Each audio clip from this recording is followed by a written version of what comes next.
So, hello and welcome everyone to the Buddhist Recovery Network Academy. I'm Susanna. I'm joining you from Finland, and I will be your host today. I'm a big fan of Buddhism, recovery, and Buddhist recovery. I facilitate both 8-step recovery meetings and mindfulness-based addiction recovery courses here in Finland. I'm a member of the board of the Buddhist Recovery Network. And today I am very proud to present Vimalasara as our teacher. Vimalasara is my good friend, and the pronouns are they, them, and their. Thanks for the offering and joining us today. And the topic of the teaching is today, ask anything about recovery and Dharma and see what you discover. Thanks everyone for being here and being part of our community today. And at this point, I would like to remind us about Dana. So all of our teachings are given freely, and we are blessed with some amazing teachers who have experience on the cushion, experience working with body, speech, and mind, experience in the ongoing practice of recovery by the way of Dharma. As we practice the Buddha's teaching of generosity, we invite you to give Dana that will be given to support our ongoing Buddhist Recovery Network meetings and to support the teacher. You can give on a one-time or recurring basis using the link posted in the chat field. Please be sure to indicate that your donation is for the Academy, and we sincerely thank you for your generosity. And I would like to introduce our guest teacher at this point.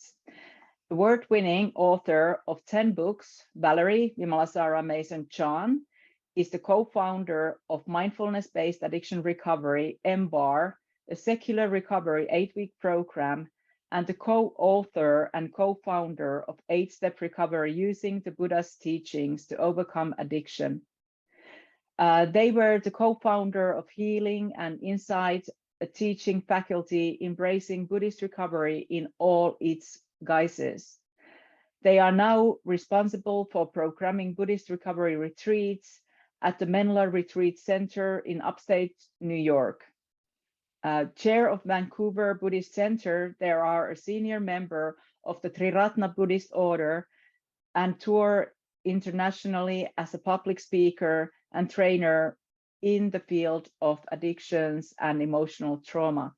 And I will, in a moment, post the website, if it's not in the chat field yet, for Vimalasara for you to see. And as said before, today we will have a session of Q&A that is called Ask Anything About Recovery and Dharma and see what you discover. This is an opportunity to ask all those questions you wanted but have been shy to.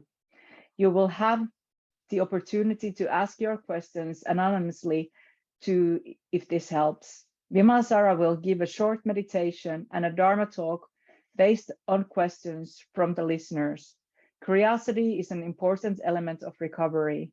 We need to become curious about letting go of certain behaviors, and we need to ask all those questions that may inspire us. We look forward to seeing you, tonight. Nice to see you tonight. So, Vimalasara, the screen is all yours.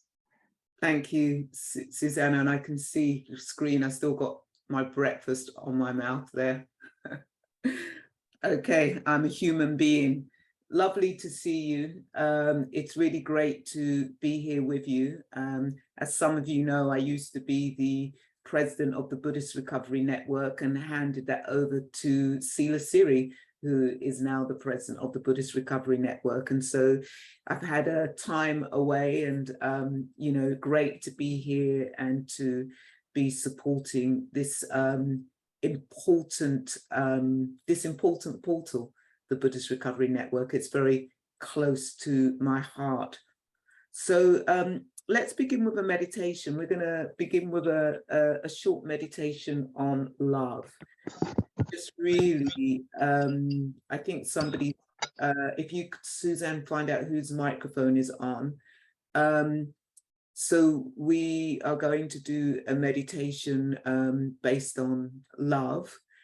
And because all of us need some love, and if we are able to give love towards ourselves, it's so much easier to be able to give love out in the world.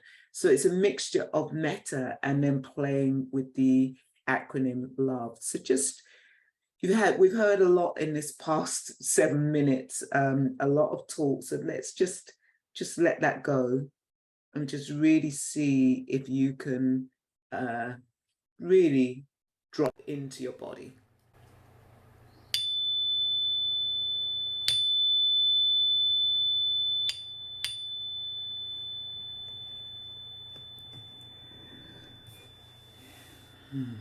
Really see if you can arrive into the soles of your feet.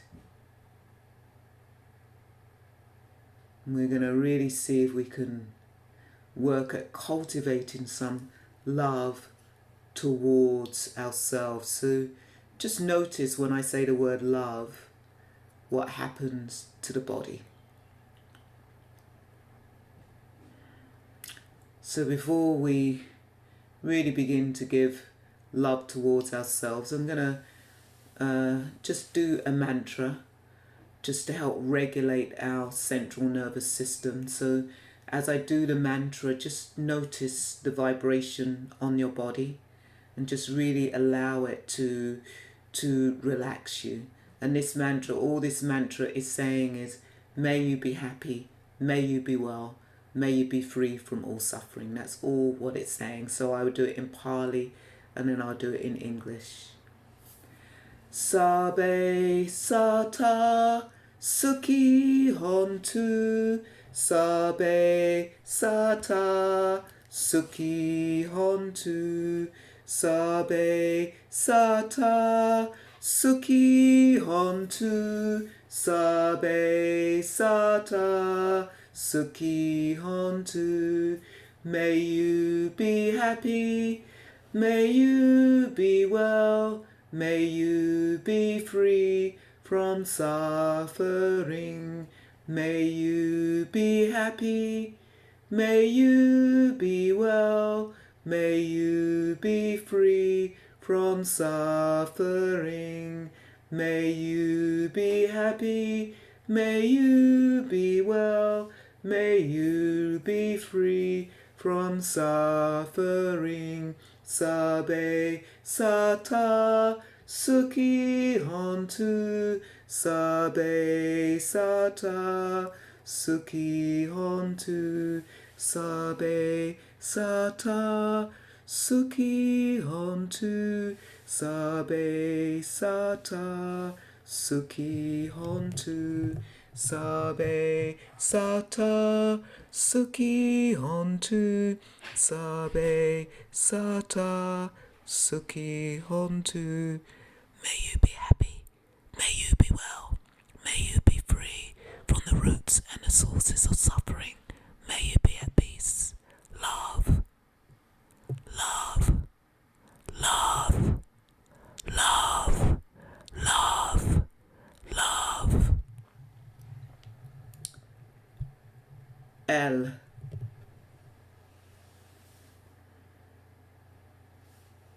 L stands for love, inviting you to love something about yourself.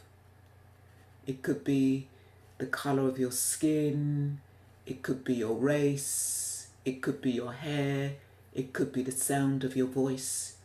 Each and every one of us who is here is able to find something to love about themselves. If you're struggling, you can love the fact that you actually came here today for this session. So love, just really seeing if you can just give yourself some love.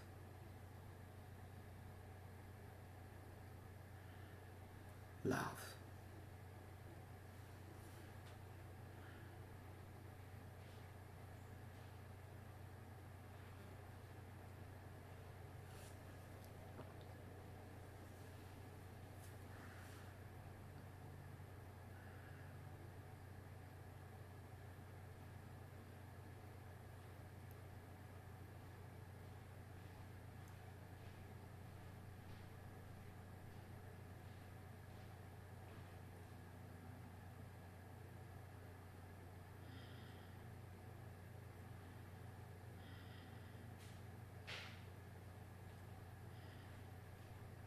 love.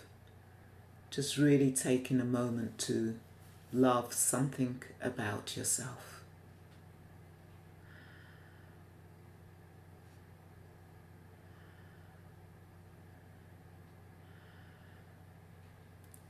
O stands for owning your uniqueness. We are all different and we are all unique. Owning our oddities, owning our uniqueness, owning our difference. It's so easy to push our uniqueness away, so easy not to like our difference. And what we have to do is to begin to really own our uniqueness, our oddities. Each and every one of us has oddities. And they are beautiful. So just really sitting with just appreciating yourself. This is how we own our uniqueness, by appreciating ourselves.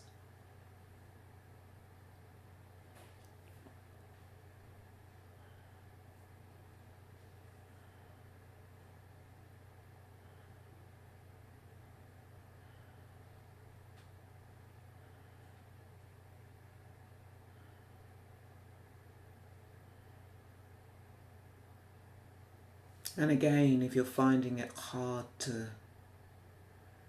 own your uniqueness, it's a unique thing to be in recovery.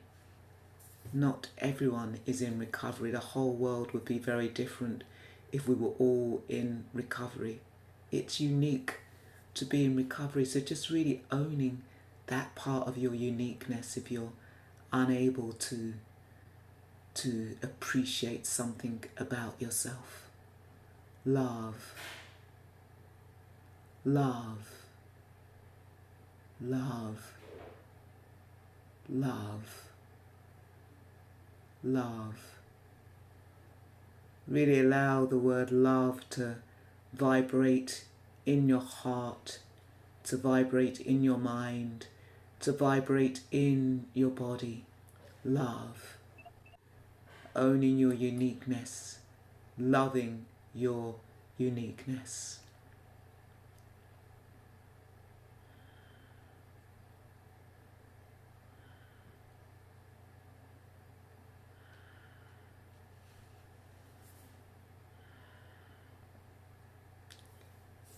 And V stands for validating your existence, validating who you are. And so this is an invitation to place your arms around you, to place a hand on your heart or on your belly, so that you validate who you are.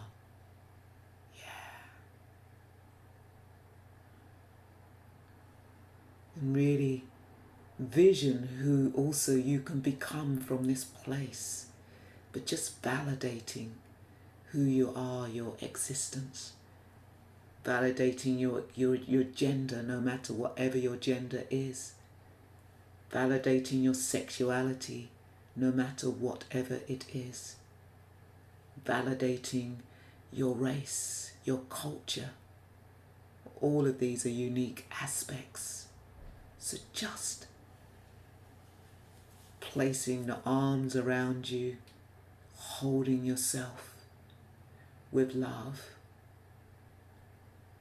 And just notice if there's constriction in the body. Notice that. When we give ourselves love, it can be painful for some people. And that's okay. Just keep on giving yourself love. Yeah. Love isn't always happy, blissful, as we know. Sometimes love can be painful, and sometimes loving ourselves can be painful, and yet we still continue to love ourselves. Yeah. Because when we do, we begin to find the joy in love.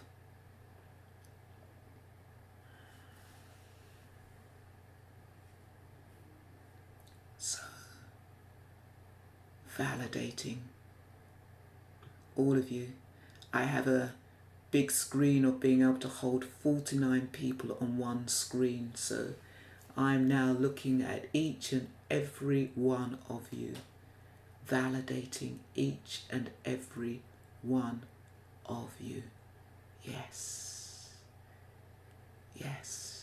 Carol, Francis, David, Jay, Kahi, Lisa, Ruby, Susie, Angela, Pat, Beth, Lynn, Adriana, Chantel, Amy, Barbara, Jody, Yvette, Jess, Jen, Phyllis, Elizabeth, Shelley, Jan, Judy, Amy, Laura, Carol, Tonya, Mark, Louise, Sarah, Sharon, Kenari, Nancy, Robin, John, Suzanne, Craig, Lee, Silasiri, Suzanne, Vimalasara, Will, Francis, David, Jay, Kahi, Lisa. Something's jumped from over to my screens. I think this is Carol, Neil, Keena, Jill, Nori, Angela, Ruby, Phyllis. I think I have mentioned everybody now. And if I haven't mentioned your name, you can call your name out right now. Love, as I send love to each and every one of you, from my heart to your heart, love.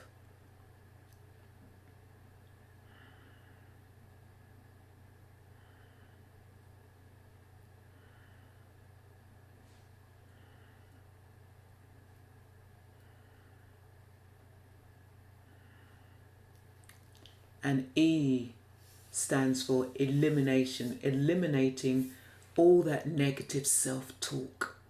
Yeah. Eliminating all those negative things that we say to ourselves that block that self-love. Eliminating all that stinking thinking. Yeah. And so we may not be able to eliminate all of it right now, but we can begin.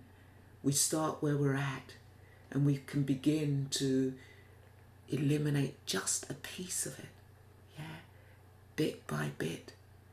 And so really having a sense of perhaps letting go of one of your hot favourites of the self-talk that you give yourself. I'm not good enough, nobody loves me, I hate myself. What's one of those hot favourites? And let it go. Let it go with the wind. Let it drop out of your body into the earth. Let it be taken by the ocean. Let it burn in the fire. Just let it go.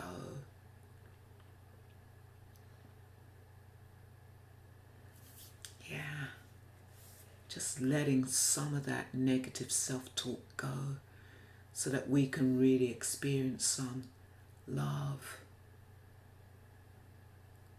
And to help us let go is to really become aware of the breath.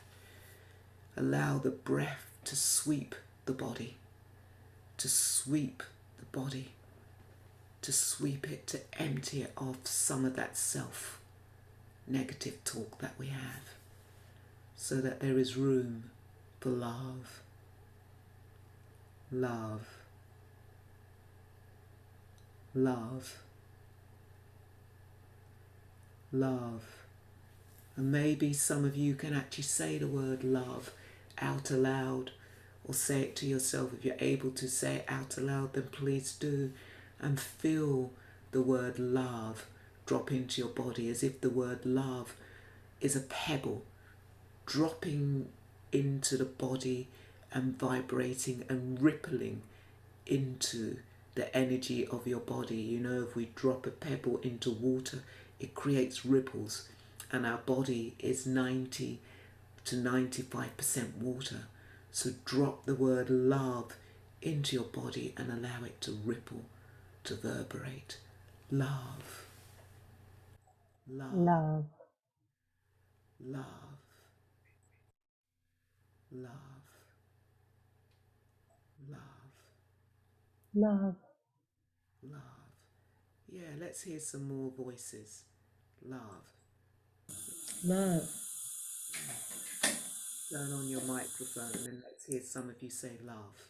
Love. Love. Love. Love. Love. Love. Love. Love. Love. Love. Love.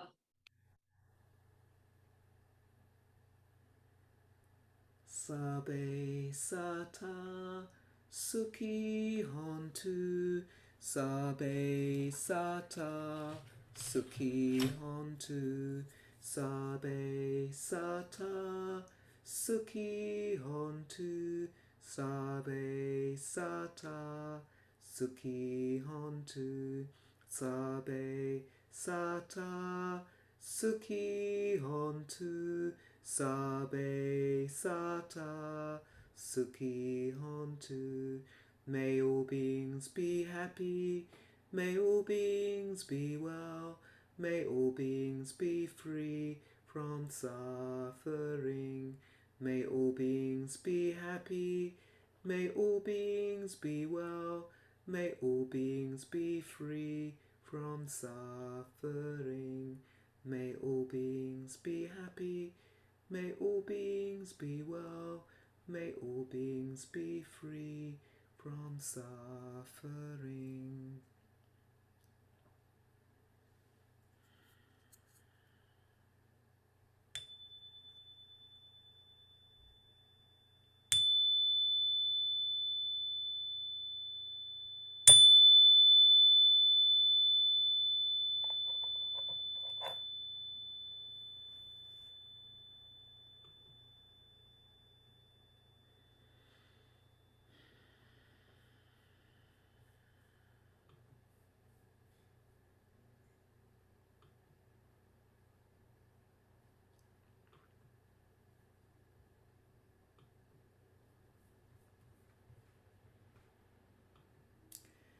So, welcome to somebody who's just joined us. I'm now tipped over to the next screen, so let's look. I can have 49 on one screen, but when we go over 49 we want a double screen, so just really taking all of you in. I think Lorinda is the person who's just joined us, so welcome.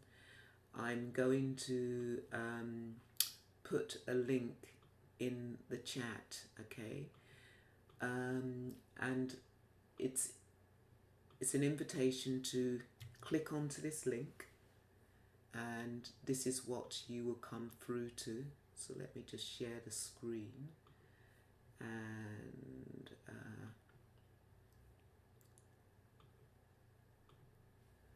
so let me just do this. So the question is, what would you like to know about Buddhism and recovery? So if you type in, I will not know who it is. So it's an opportunity for some of you to write in here. If you're unable to access this app, that's okay. You can put stuff in the chat or you can raise your hand. But I just always find to let go of the awkward moment of who's going to put their hand up and who's going to do something. I've just found that just giving you the invitation to type something in, and I don't even know who has typed it in. The name doesn't come up. All I know is how many people have submitted. Yeah. Okay, great. And I can see some questions in the chat. Yeah.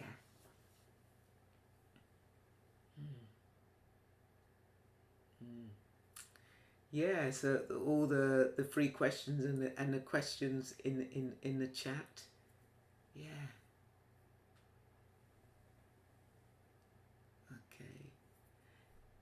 Okay. Can somebody put, when they say ED, if you could actually spell out that acronym? ED. Yeah. Okay. Just coming to the first one that came into the chat.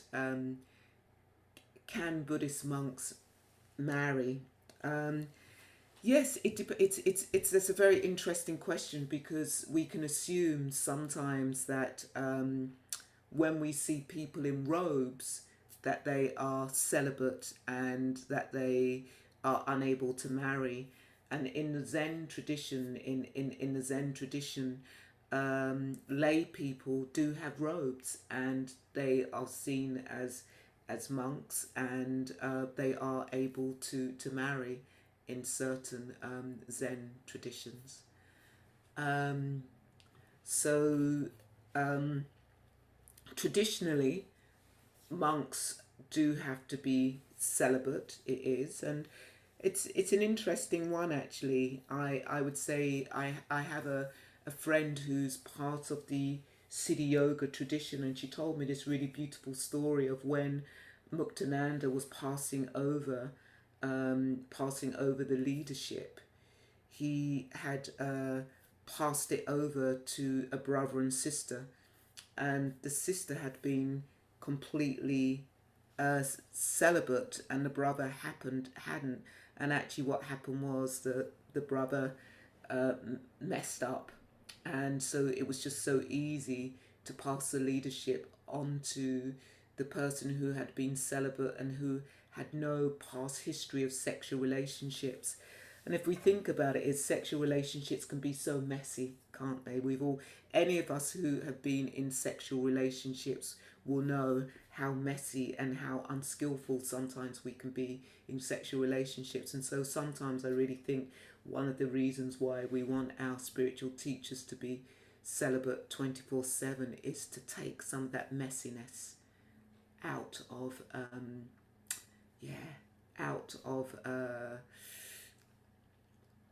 take the messiness out of being a leader, out of being a teacher. Because if we think of the Me Too movement and just all the unskillfulness that has happened from both men and women, it's not just men, all genders can be unskillful. So anyway, I think I've spent enough time on that question, so I'll go back and forth from the chat to here. What is sitting? Yeah. In fact, actually, it's really interesting that now sometimes we use the language of still practice, of just having still practice. And then again, that can be activating for somebody, even calling it still practice, because I have friends who have restless leg syndrome. So the thought of actually being still can be really activating, and the thought of being told to sit when you can't sit can be really activating. And so what I want to say is, when we think about sitting practice, we have to remember that the Buddha said meditation was everything. The Buddha said it was standing, sitting, lying and walking. And actually there is a sutta where he actually, and forgive me, I can't remember the name of the sutta right now, but actually where he really gives really detailed details around practice, which includes defecating. Okay, so in a way I would say sitting, what is sitting, a sitting practice is a meditation practice, and sitting is just one of the ways that we can do meditation practice. We can do meditation practice when we stand, we can do meditation practice when we walk, when we lie down. We can do meditation practice when we are defecating on the toilet. Right now, I am really working at doing a meditation practice as I speak to you, so that I can be completely present. And similarly, you can be doing sitting practice. So sitting doesn't mean to say literally sitting. It's about how we can be fully present in this moment. And when we get distracted, how we can bring ourselves back. Okay, so some of you will be listening to me and you might get distracted, you might start thinking about something. Can you bring yourself back? Or some of you might be listening to me and then you've started doing something on your computer. Well, can you bring yourself back? Okay, because I know, even myself, when I can be in virtual sessions, I can find myself sometimes being completely distracted. I start doing something on the computer. Can I bring myself back? So what is sitting? I would say sitting in its full gamut is about a meditation practice, and that can be done 24/7 when we're cleaning our teeth, when we're eating. And yes, formal practice, if we talk about formal practice, and formal practice can be literally sitting in a chair, sitting on a cushion, sitting cross-legged, or formal practice can actually be walking. Formal practice can actually be lying down as well. Okay, let's go back to the chat. Let's see.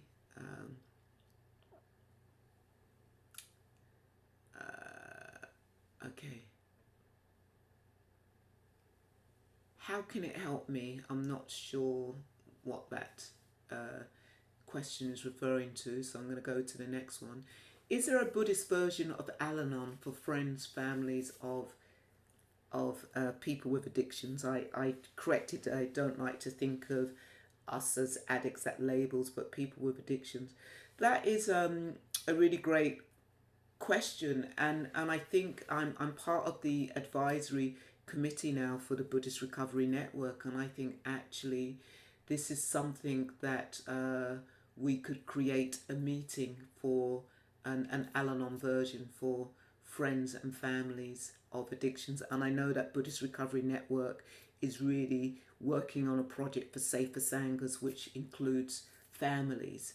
And so that is something I know that Sila Siri and Susanna are here, so that's something that we can weave into families. So at this point, I'm not aware of that, and that is something that I think we could begin to start offering next year. So I'm really going to look into that. What about the use of ketamine to help with depression? You know, what I would say is it's individual. It really is individual. We're now in the era of using psychedelics to help with addiction. Well, I'd say it's more in the public domain, because actually, let me kind of cycle back, because things like LSD, one of the ways LSD was used in the 40s and 50s way back was to work with depression. And so I cannot answer for you, is ketamine good to use for depression? I would say that if you are working with a specialist who knows everything about ketamine, then I would say do it in that form. Don't just get ketamine and try using it for yourself.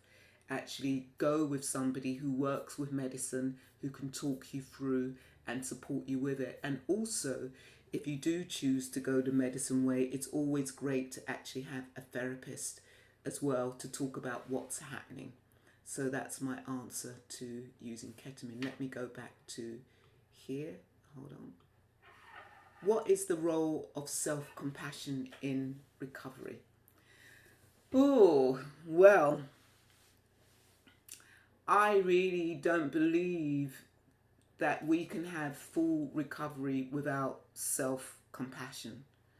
So what I want to say is, I was somebody, when I first went into my recovery, I knew all the things that I needed to do, I could tell people what they needed to do, and yet I was still sick in my addictive behaviours. And it wasn't until I started to give myself self-compassion that I really began to step more fully onto the road of recovery. And the reason why it's so important is because we can be waiting 50, 60 years for our parents or for people to give us compassion. Some of you here are most probably waiting for your parents to give you compassion, and they're dead. Yeah. And we're still waiting, you know, because we're just so angry with what some of these people did to us, and we're still waiting even after they've died. And it's not going to happen. And so what I always say is that when others give us compassion, that's icing on the cake. If we're able to give ourselves self-compassion, we're going to stop waiting for people to give us compassion, which is why I developed this meditation practice called the 4 Basic Needs of the Heart, where we learn to give ourselves attention, affection, appreciation and acceptance, which are all aspects of self-compassion. And when we're able to do this for ourselves, then we are going to be so much more joyful and so much more happier. How do you find an in-person local Sangha? Oh, well, you're at the Buddhist Recovery Network. Go onto the Buddhist Recovery Network website, and we have a whole list of meetings, and the meetings will identify if they're in person and whether they are local to you. And I know now, because we are beginning to talk about post-pandemic, that things have really changed and so many meetings have gone online, and yet there are still many meetings that are in person. Okay, is there literature you can recommend or share with a group for further reading or to support the recovery process? Oh, there are so many books. Again, look on the Buddhist Recovery Network. There are books there, but let's look at that. We've got Kevin Griffin, One Breath at a Time, which is a fantastic book. One Breath at a Time. There is also the Refuge Recovery book, which is a good book, the Refuge Recovery book. There's also a Dharma Recovery book, and there's also my book, 8-Step Recovery, Using the Buddha's Teachings to Overcome Addiction. So there's quite a big library out there. Kevin has more than one book. I mean, I have another book, Detox Your Heart, Meditations for Emotional Trauma. So you can look on my website. There's a couple of books there. Look up Kevin Griffin. There are books there. Vince Cullen has literature. I'm just trying to think. Locke Kelly has literature. So there is quite a bit of literature there. But as I say, I would suggest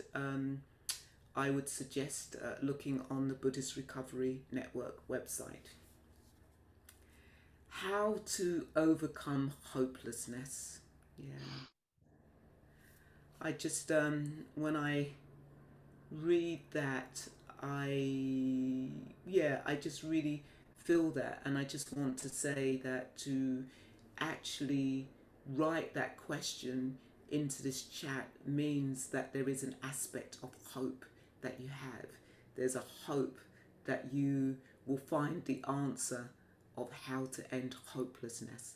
And I would say that you've already begun to find that answer of how to end hopelessness. How we end hopelessness is to ask for help. That's it. Simply asking for help. And you keep on asking for help until somebody hears you, till somebody sees you. And it may be you might think, oh, does that mean going to a therapist? I don't have money, blah, blah, blah. Well, you can go to meetings. You can go to meetings and you can ask for a sponsor, which will help with that hopelessness. Because if we've got hopelessness, we've just given up. We've given up. And so, in a way, it's to really find that courage and strength to ask for help. And ask for help from that place of an adult, not from the place of that young child who had to give up hope. Yeah.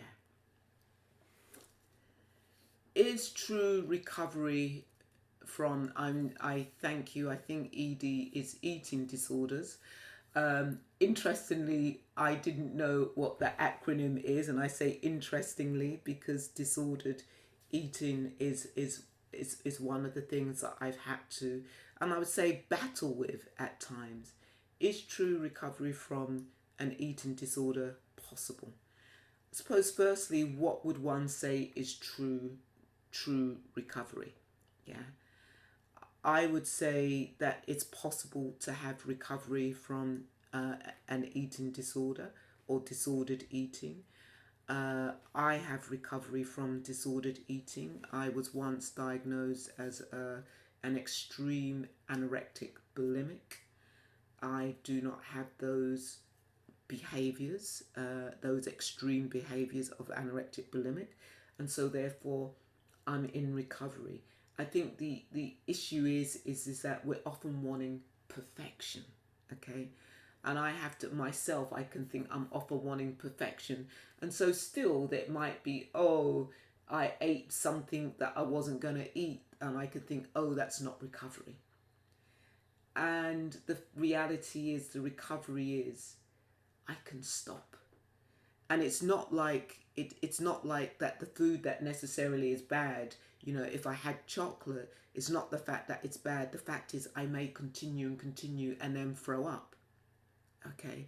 And so then I have a slip or relapse. But if I had that first mouthful and it's like, oh my God, this is going to lead somewhere, I can stop. Yeah. Again, it's like those of you, that whole thing of we've got intermittent fasting now. So that's something that I really quite like, that intermittent fasting, but I'm not strict and religious about it, because I know if I got really strict and religious about it, I might start starving myself, and I'm not going to do that. So I do have recovery, and it's not perfect, but what is perfect? Perfection. We need to throw it out the window. It's progress. So in answer to the question, it is possible to have recovery from disordered eating. And I would say it's really important to ask for help. In fact, I've just put myself back, sending in my food to my sponsor, doing some smart recovery around it, and I'm finding it really interesting. It's another layer that I'm working with. It's really great, really exploring urges. You know, we all have urges, whether it's around food, whether it's around alcohol, whether it's drug, whatever your compulsive behavior is. And I'm finding it really fascinating, and doing some work with a therapist to just really to take the recovery deeper, because I think we can always take our recovery deeper. Okay. What is the best way to overcome an addiction? I cannot tell you what is the best way to overcome addiction, because it is individual to you. It's really important for those of us who've got addictive, compulsive behaviours to take agency over their recovery. I cannot say to you, you need to go to 12 steps, you need to have a sponsor, you need to be in therapy. I cannot say that to you. What I can say to you is that if you are working on your recovery and you're still relapsing and you're still slipping, then what you're doing isn't working. And how about trying something different? Okay, so there may be some of you who are doing Buddhist recovery and you're still relapsing and slipping, and you've got a bit of aversion to 12 steps. And I would say, well, maybe you might need to do something different. Maybe you need to amp up your recovery. Maybe you do need to work in a 12-step program. I don't know. One thing that I will say is that for myself, I think there is something very nourishing when we're working with people who can understand our particular dis-ease. So I think sometimes we can go in denial and we think, oh, we'll go to Buddhist recovery, because often Buddhist recovery is very general, very specific, so it's not talking to my specific compulsive behaviours. And I think we can be avoidant sometimes. So sometimes it might be, I know that for some people now that they're setting up in Buddhist recovery specific meetings for specific behaviours. And I really recommend that, actually, because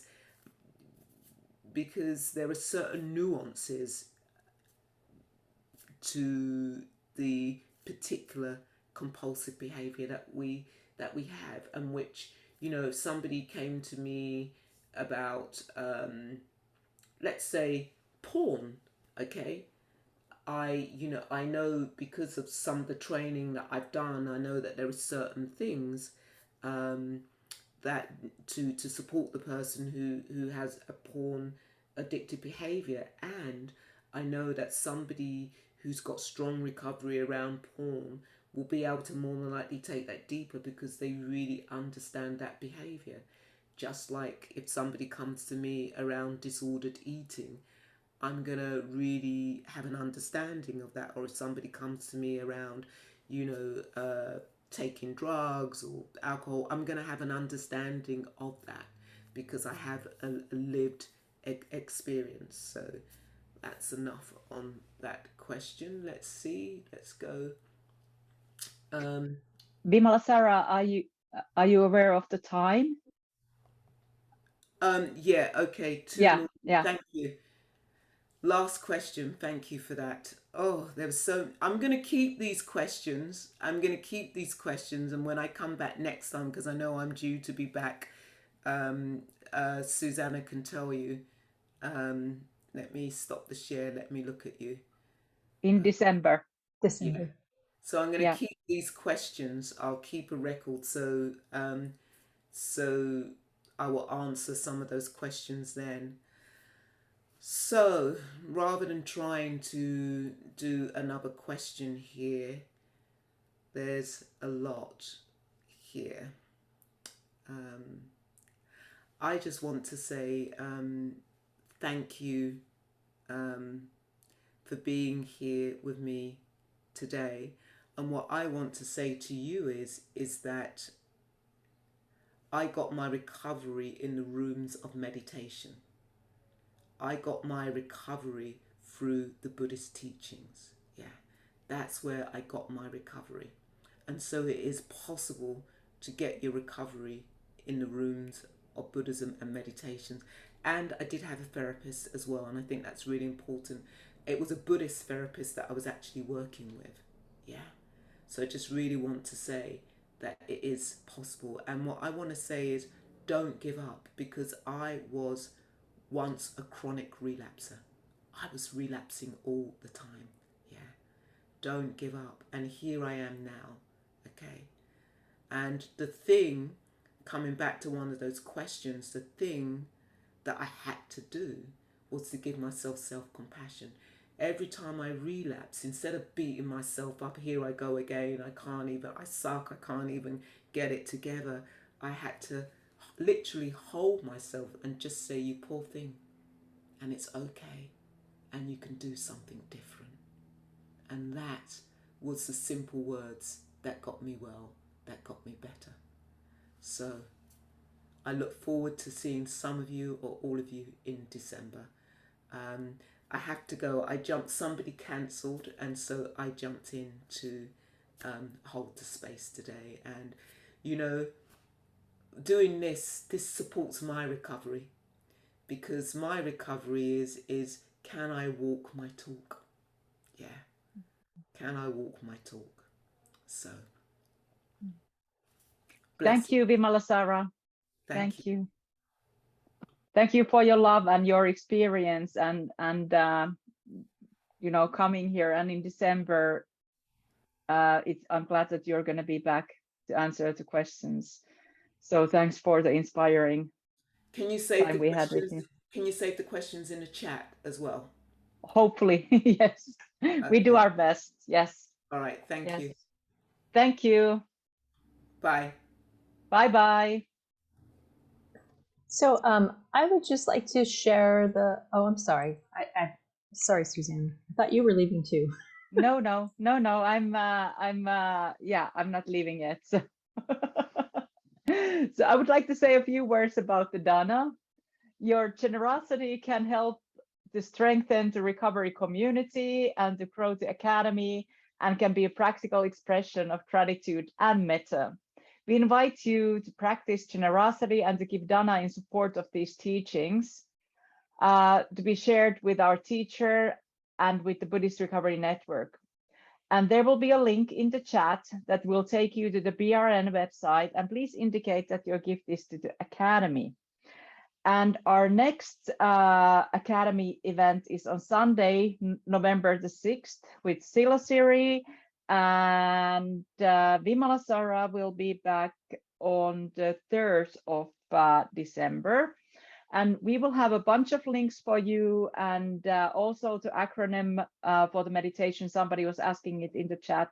So after this, if you stay, we can try to figure that out. And also you can copy all the links. So the room will be still open for a while. And now I catch my breath because I would like, before everybody leaves, yeah, it's the 4th of December. Sorry, I had wrong day in my calendar. Okay, so it's always on Sunday. I'm glad somebody corrected it. Thanks for that.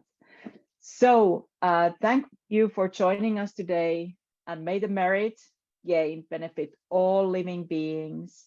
May we all be happy, well, and peaceful. And we will keep the room open for a while, so you're welcome to stay and copy the links. And we also try to remember the acronym. I remember 3 letters, but 1 letter I didn't remember. Okay, thanks everybody. Have a nice day, night, or whatever your time zone is. Thank you, Susanna. Thank you. Yeah, thank you.